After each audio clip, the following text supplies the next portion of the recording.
Today let's break down the art of pressing your opponent. If you can apply pressure to your opponent in a right way, then your defense will totally improve and stop conceding easy goals. So let's jump into the video.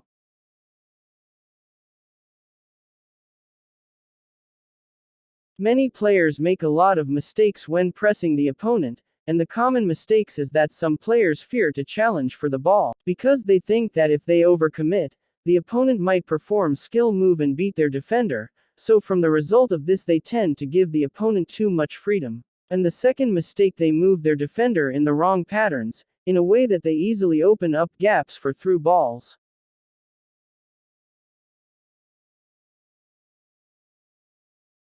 So how do we press the ball holder? Beginning with contain, used when the opponent has limited or no passing options. In this case you have to position your defender in front of the opponent's player, and to be able to react to any change of direction you have to hold both the L2 plus R2 the speed jockey.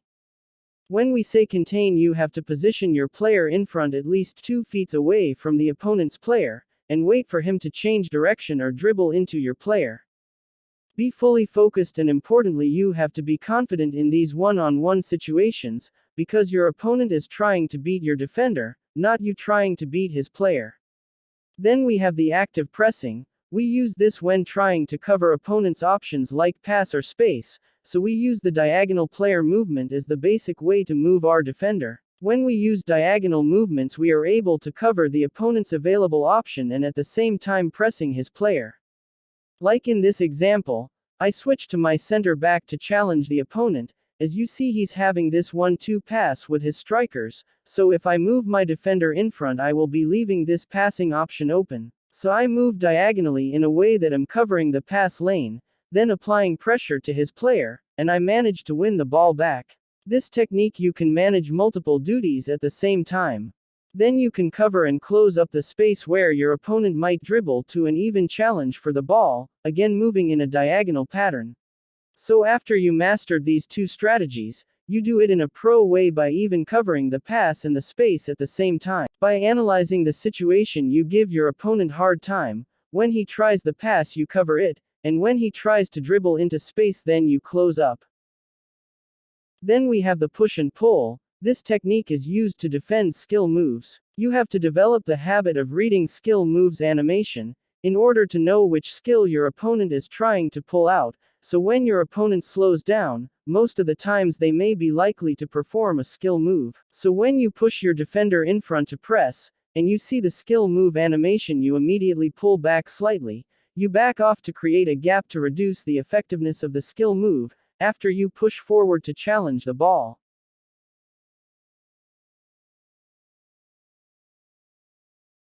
There's no point of pressing the opponent without tackling the ball, so when we tackle we use the circle button. But we have many ways of using this, and the first is basic. When your opponent is dribbling the ball openly, this is the obvious way to tackle it away. Then next, when your opponent makes a heavy touch, when he's sprinting he have less ball control because he's making heavy touch in front. Another one, we use it to push the opponent's player from the ball, especially when you're in a running duel. You spam the tackle button and your player uses his body to push away the opposition player. Then lastly, even if the opponent gets in behind but your defender is still a distance near, you can pull the player's shirt by again spamming the tackle button, and even if you cause a bad challenge, don't expect a brutal punishment like a red card.